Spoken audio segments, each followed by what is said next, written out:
بسم اللہ الرحمن الرحیم۔ السلام علیکم دوستو۔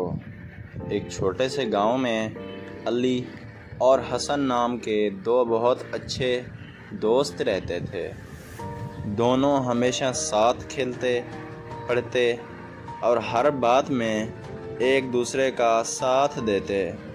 ایک دن گاؤں میں تہوار تھا اور علی نے حسن کے لیے ایک خوبصورت پتنگ لے کر آنے کا وعدہ کیا۔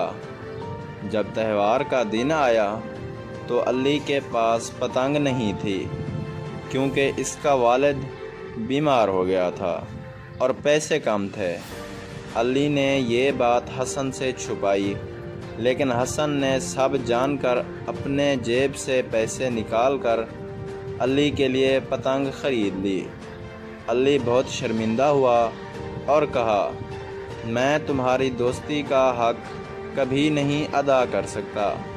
حسن نے مسکرا کر کہا، دوستی وہ نہیں جو بدلے کی امید رکھے، دوستی وہ ہے جو دل سے دی جائے۔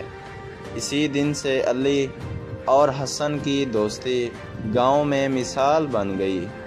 مزید ایسی کہانیوں کے لیے میرے چینل کو لازمی لائک اور سبسکرائب کریں اور ساتھ میں دیے گئے گھنٹی کے نشان کو دبانا نہ بھولیں، اور کامنٹ میں بتائیں یہ کہانی آپ کو کیسی لگی۔